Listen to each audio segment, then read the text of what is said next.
स जयति सिन्धुरोऽग्नो देवो यत्पात् पङ्कजस्मरण वासरणीर्युतंसारासन्नासृविघ्नाना या कुन्देन्दुतुषारहारोना या शुभ्रवस्त्रामृता या वीणावरदण्डमण्डितकरा या श्वेतपद्मासना या ब्रह्माच्युतशङ्करप्रभृतिभिर्देवैः सदा वन्दिता सा मां पातु सरस्वती भगवती निश्चेषदाढ्यापः मूकं करोति वाचालं पङ्गुं लङ्घयते गिरिं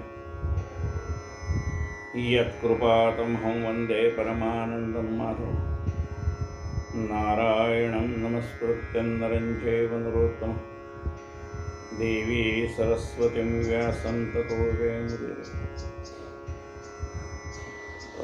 वसुदेवसुतं देवं कंसचाणूरमर्दनं देवकी परमानन्दं कृष्णं वन्दे जगद्गुरुं गुरुर्ब्रह्मा गुरुर्विष्णु गुरुर्देवो महेश्वरः गुरुः साक्षात् परब्रह्म तस्मै श्रीगुरुवे नमः। श्रोता वक्ता श्रीराम समर्थ साईनाथ महाराज की जय। श्री गणेशाय नमः। आपण साई चरित्र पाहतोय, अध्याय क्रमांक 6 हेमाडपंत रचित,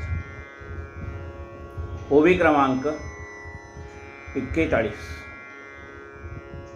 तरी कोणी दत्तावधान श्रोता भावार्थे परिसिजे निर्गुण करीता हे साई चरित्र श्रवण भक्तिप्रवण मन हो। श्रोत्यांना विनंती केली की तुम्ही एकाग्र मनाने कथा ऐका। प्रपंच करताना सुद्धा मनाची एकाग्रता लागते। म्हटलंय नाही तरी पोर वेडा लावी असं म्हणतात। म्हणजे आपल्या मनाची एकाग्रता ही प्रपंचातही लागते। सोयी दोरा ओळखताना सुद्धा मन एकाग्र झाल्याशिवाय त्या सुईच्या नाकातनं दोरा बाहेर पडत नाही। म्हणजे मनाची एकाग्रता प्रपंचात आवश्यक आहे, तशीच ती परमार्थामध्ये सुद्धा आवश्यक आहे। दत्तावधान म्हणजे तुमचं अवधान माझ्याकडे द्या। दत्तावधान श्रोता भावार्थे परिस्थिती आणि भक्तिभावपूर्वक कथा श्रवण करा। चिकित्सा करत कथा ऐकायची नाही, भक्तिपूर्वक कथा ऐकावी। आणि ही कथा ऐकल्यानंतर काय होईल? प्रत्येकाला असं वाटतं मी एवढं केल्यावर मला काय होईल? भक्तिप्रवण मन हो, तुमचं मन भक्तीने भरून जाईल।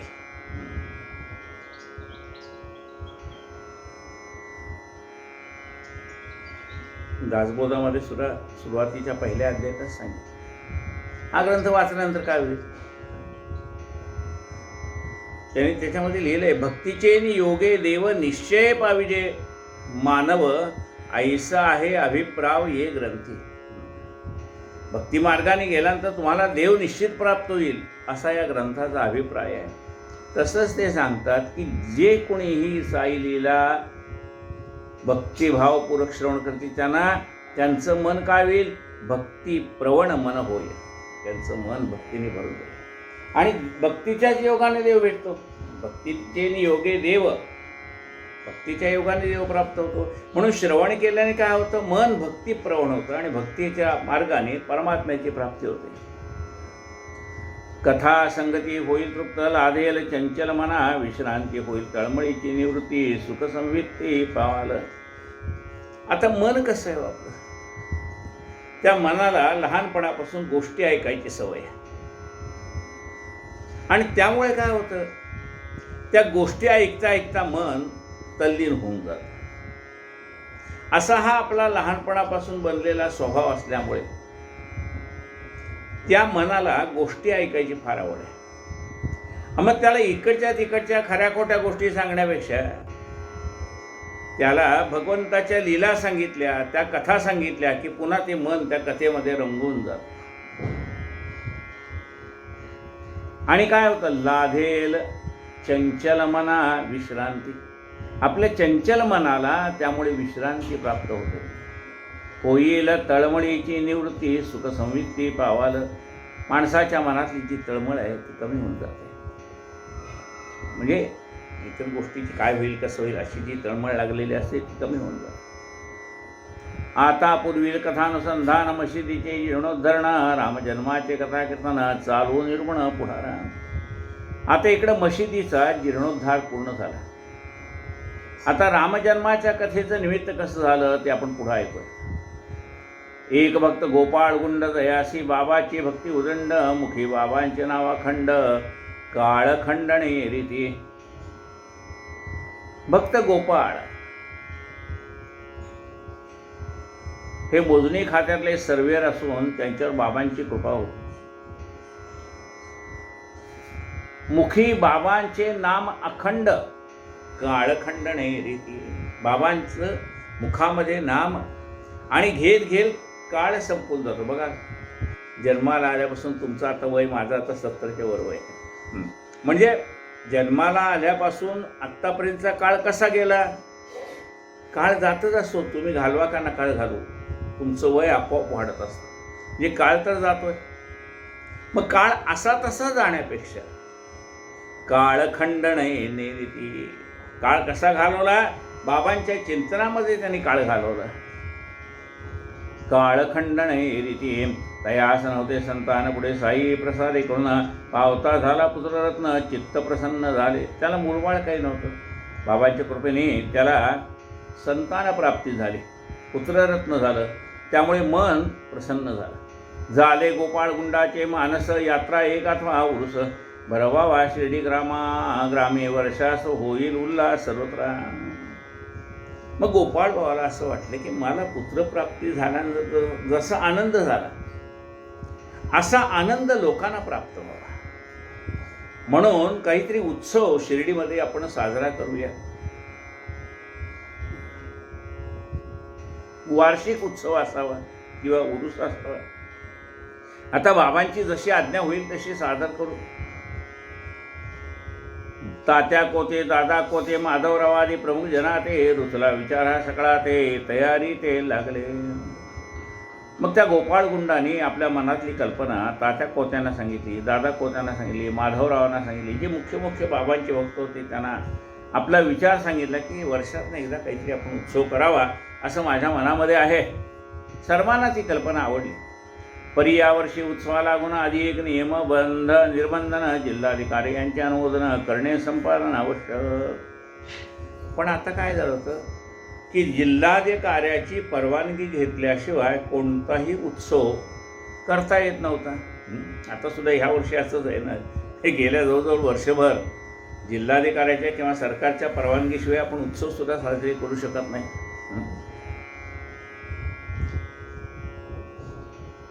यावर्षी उत्सवाला लागून आधी एक नियम निर्बंधन जिल्हाधिकारी यांचे अनुमोदन करणे संपादन आवश्यक.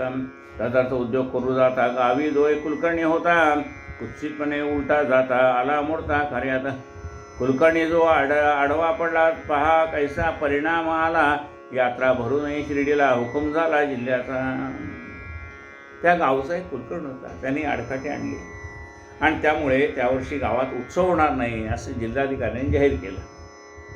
परी ही यात्रा भरावी शिर्डीत बाबांची याची मनोगत आज्ञापूर्ण आशीर्वादयुक्त होती तदस्त झाली. पण ही वर्षात एक उत्सव असावा शिर्डीमध्ये अशी बाबांना ती कल्पना पटली. बाबाने पटली म्हणजे काय, बाबांनी त्यांच्या मनात आणलेली. आणि मग ती संकल्पना बाबांनाही आवडलेली असल्यामुळे उत्सव हवा हा बाबांचा विचार होता. ग्रामस्थांनी पिच्छा पुरविला, जीवापाड यत्न केला, काय अधिकाऱ्याने हुकूम फिरविला, मान राखला सगळ्यांचा. पण सगळं गाव गेलं जिल्हाधिकाऱ्याकडे आणि त्याने सांगितलं आपलं मनोगत, अहो आम्ही पहिल्यांदाच उत्सव साजरा करतोय आणि प्रतिवर्षी आम्ही वर्षात एक दिवस करणार आहे, त्याला तुम्ही परवानगी द्या.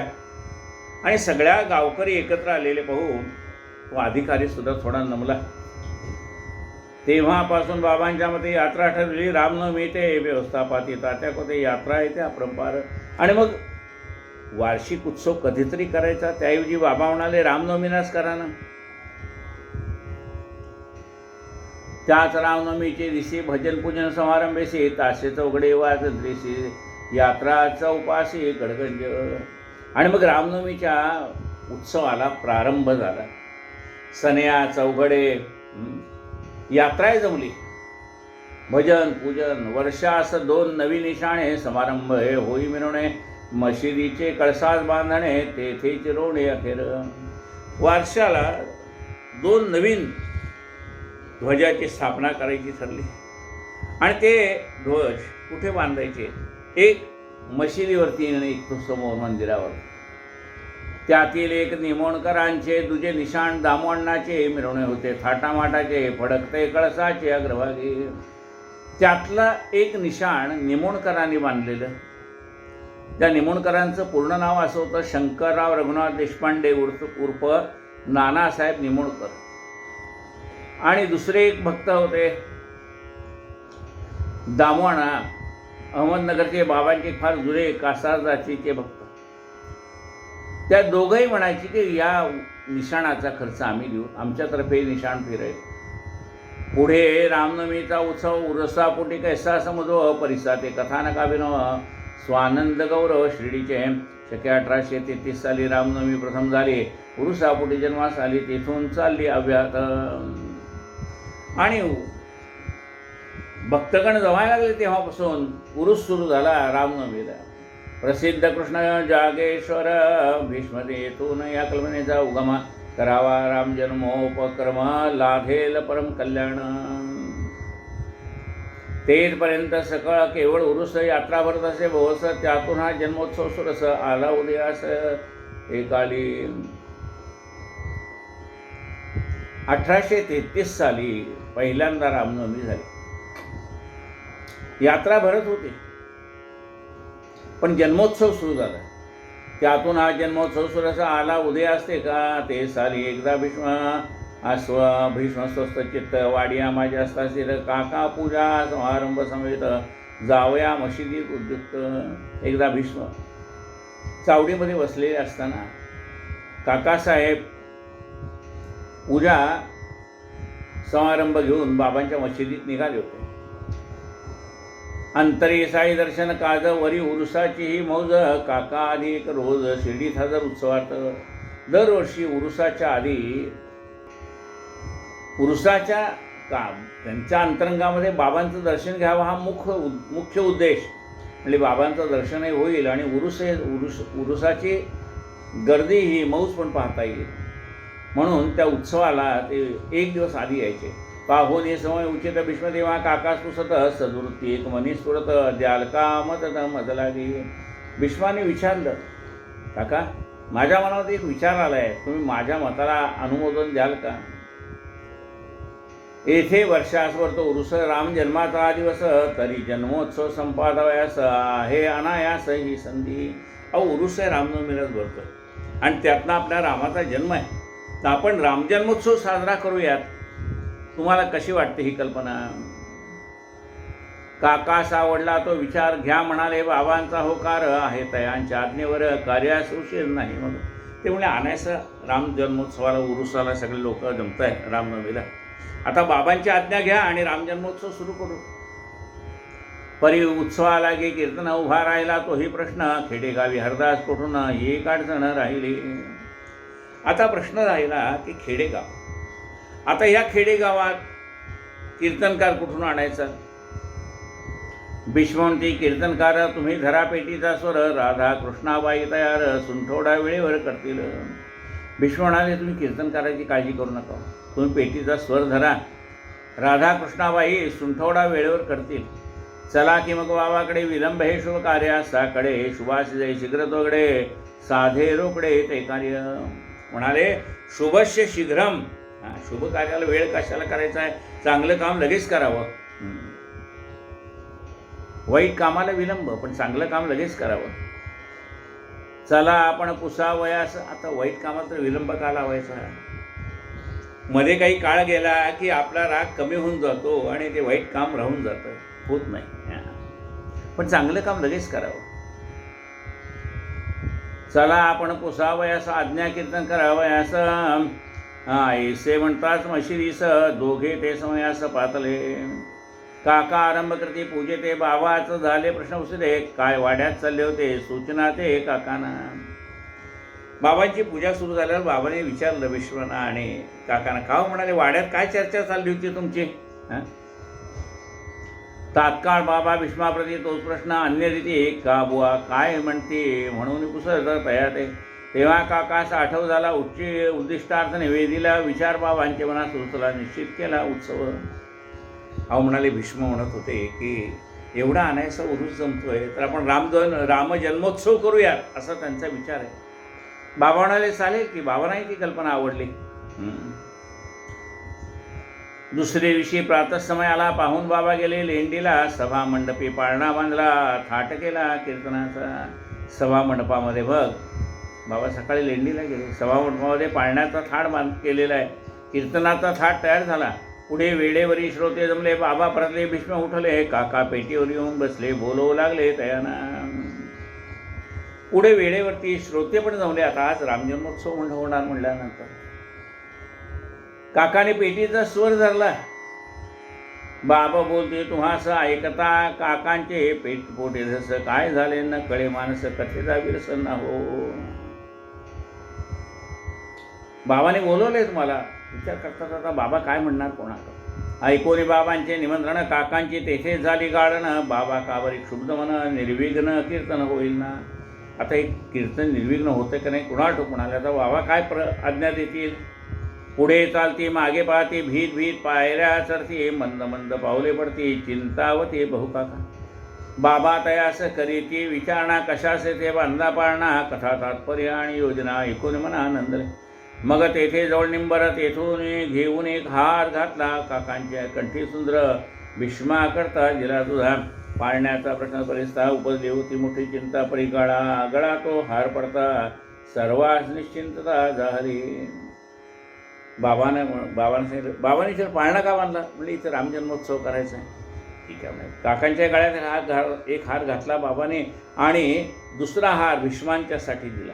काकांना खात्री पटली की आता हा बाबांचा नुसता हार नाही, बाबांनी दिलेला आशीर्वाद आहे. सर्वांस निश्चिंतता झाले. आधीच भीष्म बहुश्रुत कथे विविध कथा पारंगत. कीर्तन झाले रसभरित आनंदा परमेत त्रिरोतया. आधीच भीष्म कसे होते.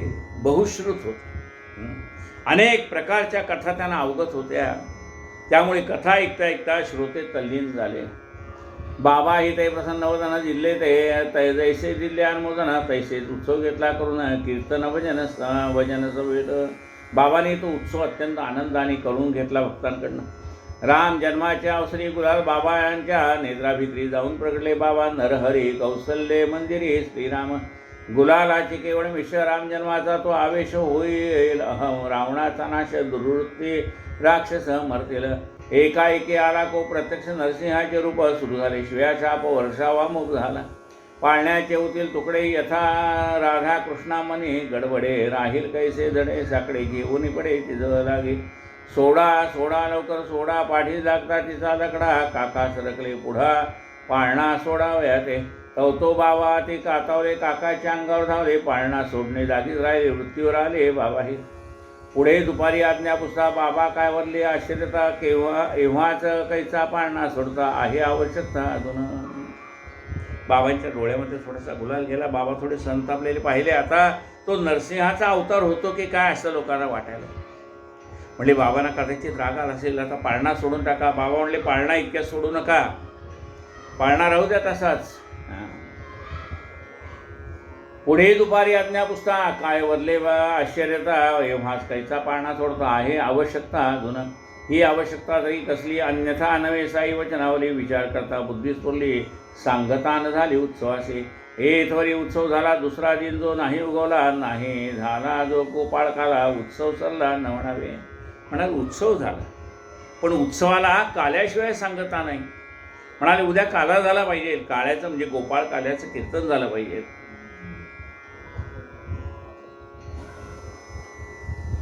येणेप्रमाणे दुसरी विने गोपाळ काला कीर्तने. पाळणा मग सोडावया लागुनी आज्ञा बाबाने दर्शवली. मग दुसऱ्या दिवशी गोपाळ काल झाला. मग बाबाने पाळणा सोडायला आज्ञा दिली. पुढील वर्षी भीष्म नव्हते. बाळाबुवा सातार कराते. कीर्तनात आणविले होते जाणे कवठ्या ते तयाना. म्हणून बाळाभाऊ भजनी प्रसिद्ध अर्वाचीन तुका. म्हणून घेऊन आले काका महाजनी उत्सव त्या हातून करविला. पुढच्या वर्षी रामनवमीच्या उत्सवाला भीष्म नव्हते. बाळाभाऊ सातारकरांना त्याने कीर्तनाला आणले होते. त्यांना पुढे कवठ्याला जायचं होतं. म्हणून बाळाभाऊ भजने प्रसिद्ध अर्वाचीन तुका, त्यांना प्रसिद्ध अर्वाचीन तुकाराम महाराज म्हणून ओळखायचे. घेऊन आले काका माझाने उत्सव त्याहुने, त्या हातून करविला हेही जरी मिळाले नसते. काकास कीर्तनात उभे राहते, दासगणू कृत आख्यान त्या ते पाठीत होते नवमीचे.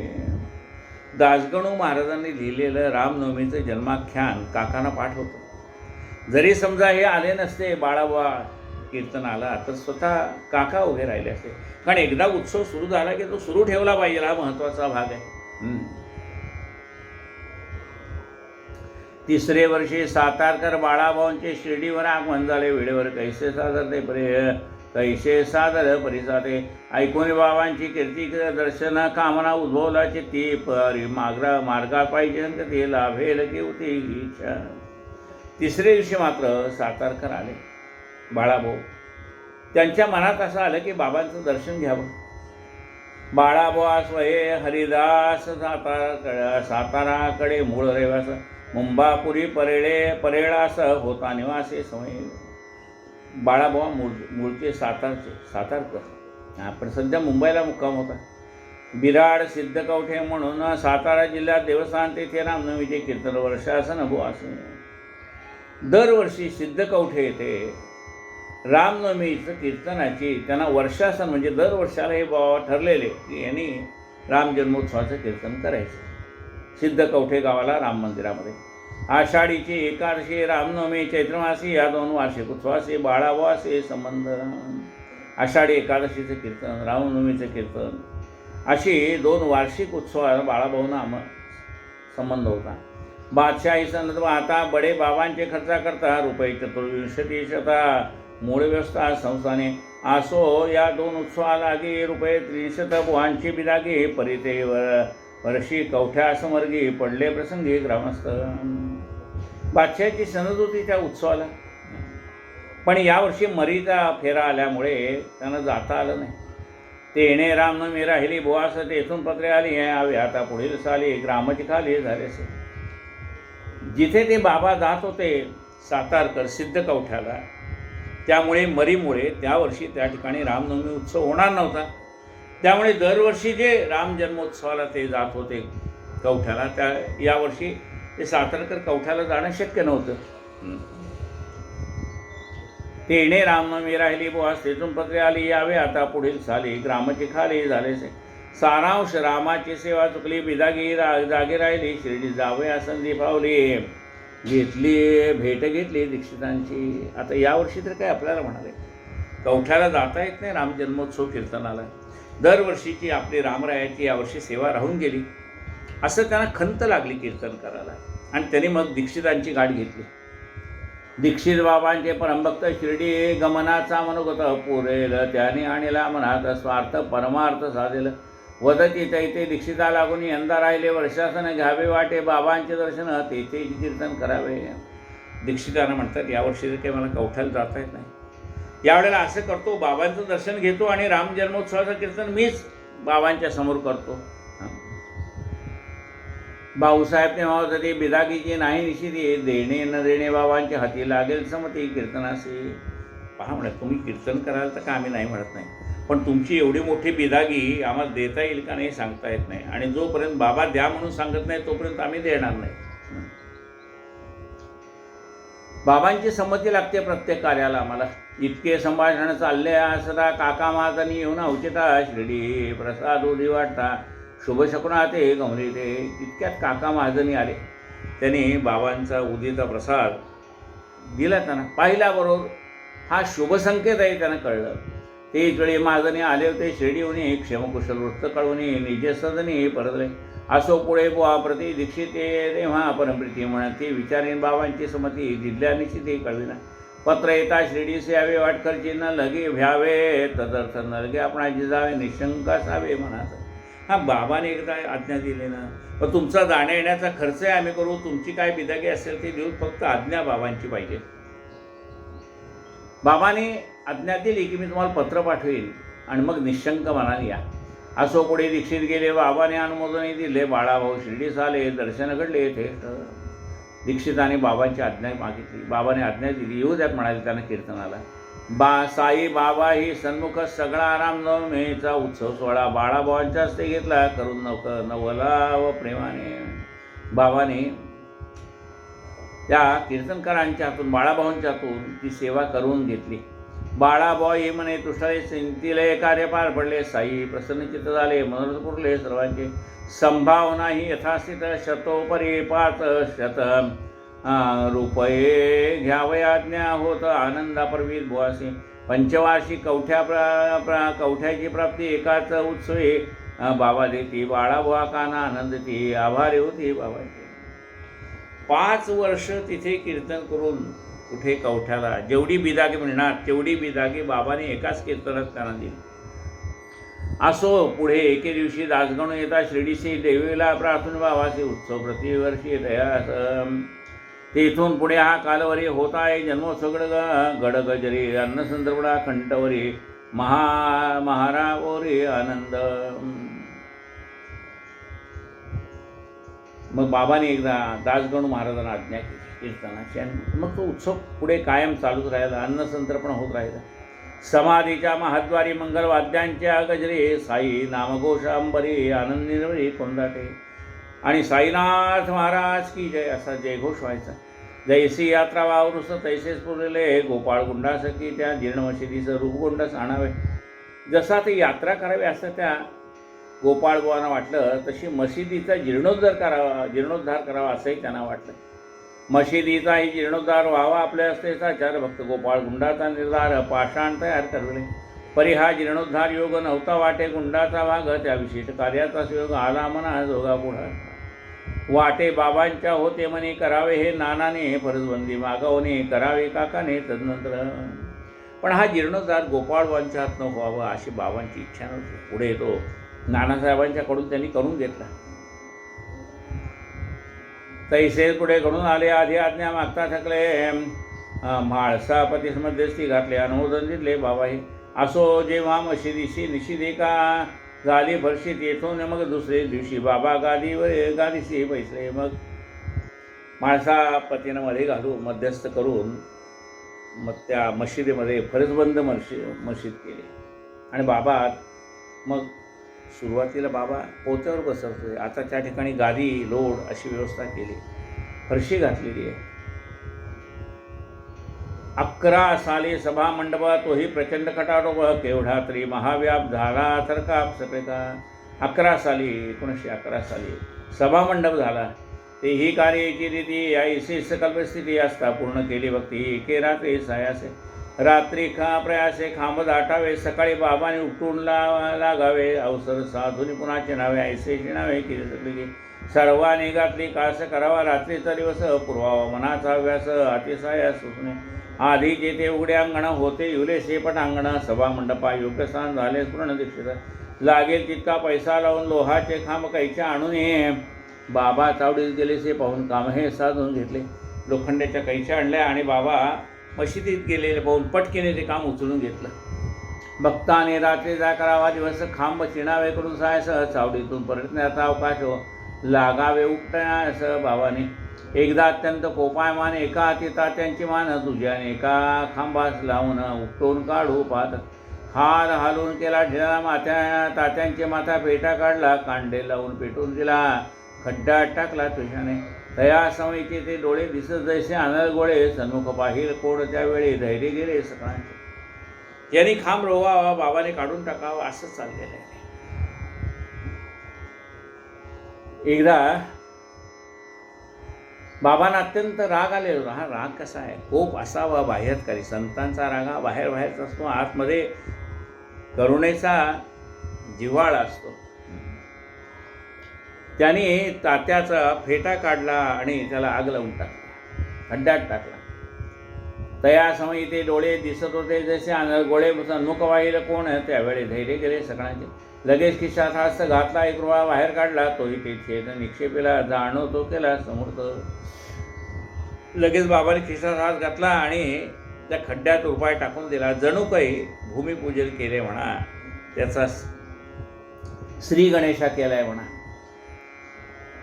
जाणवतो केला सुमूर्त, शिव्या शापांचा वर्षाव झाला. त्या तात्याही मनी बहु गावाला, प्रसंग बहु विकट आला.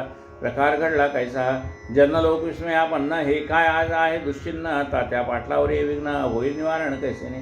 बागोजी शिंद्याने धीर केला, हळूहळू तो पुढे सरकला. तोही आयताच सापडला, येथेच तर घुमसला बाबाई. माधवराव या ते लागले, तेही विटांचा प्रसाद पावले. जे जे मध्यस्थी करावे गेले, वेळीच अनुग्रहिले बाबाही. कोणी माधवरावमध्ये गेले, त्यांच्यावर अंगावर बाबाने विटा मारल्या. बाबा पुढे जाईल कोणा, केवी तात्यांची करावी सोडवणं. म्हणता म्हणता हृदय क्षीण झाला अशा बाबांचा. तात्काळ दुकानदार बोलविला, जरी काठी पेटा आणविला. स्वयं तात्याच्या डोक्यात बांधलेला, शिरपावधीतला जणू त्यासी. हळूहळू बाबा शांत झाले. तात्याचा फेटा काढून जो जाळून टाकला होता, बाबाने जरी पटका आणला आणि बाबा त्या तात्याच्या डोक्याला बांधला. स्वयं तात्याच्या डोक्यात बांधलेला, शिरपावधीतला जणू ते असं. आश्चर्यचकित लोक झाला, काय कारणी असा आगाला. किमर्थ तात्यावर हा हल्ला केला गेला बाबाने. कोपास चढले की निमित्त क्षणात पाहता प्रसन्न चित्त. यातील कारण इतकिंचित कोणासही विदित होईना. कधी असे शांत चित्त, कधी प्रेमे गोष्टी वार्ता वदत, कधी न लागता निमिष वा निमित्त क्षुब्ध चित्ता उचित. असो आयुष्या या गोबाबांच्या गोष्टी एक सांगता, एक आठवते सांगू, कोणती ठेवू कोणती प्रपंचवृत्ती भरविना. इतक्या बाबांच्या कथा आहेत, कोणत्या सांगाव्यात कोणत्या नाही असं होऊन जातं. कर्वे न मजही आवड निवड, जैसी जिला मिळेल सवड तैसी ती श्रोत्याचे होड. श्रवण कोड पुरविलं. जशा जशा आठवणी उसळी मारून वरती येतात, तसतशा त्या सांगितल्या जातात. पुढील अध्याय करावे श्रवण व वृद्ध मुखश्रुत पूर्वकथन. साईबाबा हिंदुकी वन करू निरूपण यथामती. आता पुढच्या अध्यायामध्ये वयस्कर माणसांच्या मुखातनं बाबांच्या विषयी काय आलं. कोणी म्हणतं हिंदू आहेत, कोणी म्हणतं मुसलमान आहेत. ते कथा काय ते आपण उद्या पाहूया. दक्षिणाविषयी घेऊन पैसा, जीर्णोद्धारार्थ लाविला कैसा. धोती पोती खंड दुखंडचा, देह कैसा दंडित. दक्षिणेचं निमित्त घेऊन त्या जीर्णोद्धाराला तो पैसा कसा लावला बाबाने. धोती पोती हे ज्या योगाच्या क्रिया आहेत त्या कशा बाबाने केल्या. कैसे परार्थ विठीत कष्ट निवारित भक्त संकट. पुढील अध्याय होईल स्पष्ट, श्रोते संतुष्ट होतील. स्वस्ती श्री संत सज्जन प्रेरिते भक्त हेमाड बंध विरचिते. साई समर्थ सच्चरिते. रामजन्मोत्सव कथनं नाम षष्ठोऽध्यायः.